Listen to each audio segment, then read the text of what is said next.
ಅಧಿವೇಶನದ ನಡುವೆಯೇ ಬಿಸಿಯೂಟ ಕಾರ್ಯಕರ್ತೆಯರು ಪ್ರತಿಭಟನೆಗೆ ಇಳಿದಿದ್ದಾರೆ. ಫ್ರೀಡಂ ಪಾರ್ಕ್ನಲ್ಲಿ ಸರ್ಕಾರದ ವಿರುದ್ಧ ಬೃಹತ್ ಪ್ರೊಟೆಸ್ಟ್ ಮಾಡುತ್ತಿದ್ದಾರೆ. ವೇತನ ಹೆಚ್ಚಳ ಮಾಡಬೇಕು ಸೇರಿದಂತೆ ಹಲವು ಬೇಡಿಕೆಗಳನ್ನು ಈಡೇರಿಸುವಂತೆ ಆಗ್ರಹಿಸಿದ್ದಾರೆ. ರಾಜ್ಯಾದ್ಯಂತ ಅಡುಗೆ ನಿಲ್ಲಿಸಿ ಪ್ರತಿಭಟನೆಯಲ್ಲಿ ಭಾಗಿಯಾಗಿದ್ದಾರೆ. ಕನಿಷ್ಠ ವೇತನ ಜಾರಿ ಮಾಡಬೇಕು, ಕಾರ್ಯಕರ್ತೆಯರು ಮೃತಪಟ್ಟರೆ ಪರಿಹಾರವನ್ನ ನೀಡಬೇಕು, ಆಸ್ಪತ್ರೆ ವೆಚ್ಚ ಭರಿಸಬೇಕು ಸೇರಿದಂತೆ 5ನೇ ತಾರೀಕಿನಲ್ಲಿ ವೇತನ ಪಾವತಿ ಮಾಡಬೇಕು ಅಂತ ಆಗ್ರಹಿಸಿದ್ದಾರೆ. ಕಾಂಗ್ರೆಸ್ ಸರ್ಕಾರದ ವಿರುದ್ಧ ಅಹೋರಾತ್ರಿ ಹೋರಾಟಕ್ಕೆ ಬಿಜೆಪಿ ಸಜ್ಜಾಗಿದೆ. ಸರ್ಕಾರದ ನೀತಿಗಳ ವಿರುದ್ಧ ಅಹೋರಾತ್ರಿ ಧರಣಿಗೆ ನಿರ್ಧಾರ ಮಾಡಲಾಗಿದೆ. ಕೊಡಗು ಜಿಲ್ಲಾ ಬಿಜೆಪಿಯಿಂದ ಪ್ರತಿಭಟನೆಗೆ ನಿರ್ಧಾರ ಮಾಡಲಾಗಿದ್ದು, ಜಿಲ್ಲಾಧಿಕಾರಿ ಕಚೇರಿ ಮುಂಭಾಗ ಅಹೋರಾತ್ರಿ ಪ್ರೊಟೆಸ್ಟ್ ಮಾಡಲಿದ್ದಾರೆ. ನಾಳೆ ಬೆಳಗ್ಗೆ 10 ಗಂಟೆಯಿಂದ ಶುಕ್ರವಾರ ಮಧ್ಯಾಹ್ನ 2 ಗಂಟೆವರೆಗೂ ಧರಣಿ ಮಾಡಲಿದ್ದಾರೆ.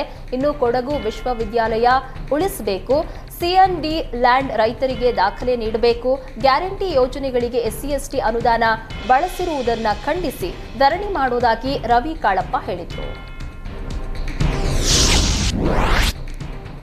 ಸಚಿವ ವೆಂಕಟೇಶ್ ಬಳಿಕ ಈಗ ಶಾಸಕ ರೇವಣ್ಣ ಅಧಿಕಾರಿಗಳಿಗೆ ಆವಾಜ್ ಹಾಕಿದ್ದಾರೆ. ಒಂದೇ ಊರಿಗೆ 40 ಲಕ್ಷದ ಎನ್ಆರ್ಇಜಿ ವರ್ಕ್ ಆರೋಪಕ್ಕೆ ಸಿಡಿದಿದ್ದ ಮಾಜಿ ಸಚಿವ ಪಿಡಿಒ ವಿರುದ್ಧ ಶಾಸಕ ರೇವಣ್ಣ ಏಕವಚನದಲ್ಲೇ ಆವಾಜ್ ಹಾಕಿದ್ದಾರೆ.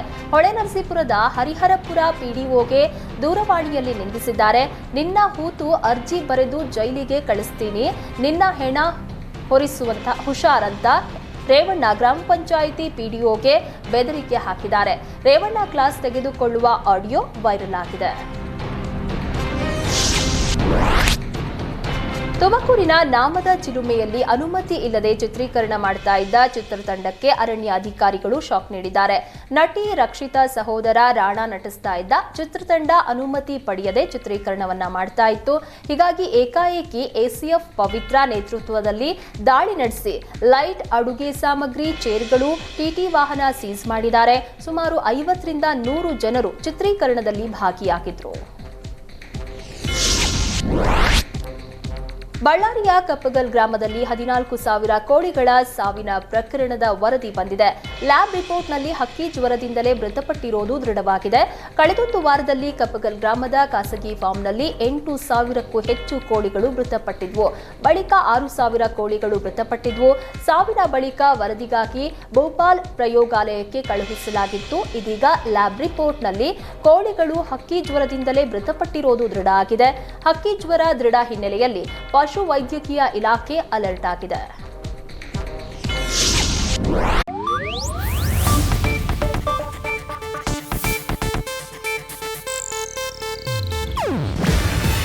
ಇದು ಏಷ್ಯಾನೆಟ್ ನ್ಯೂಸ್ ನೆಟ್ವರ್ಕ್ ಪ್ರಸ್ತುತಿ. ನೀವು ನೋಡ್ತಿದ್ದೀರಾ ಏಷ್ಯಾನೆಟ್ ಸುವರ್ಣ ನ್ಯೂಸ್.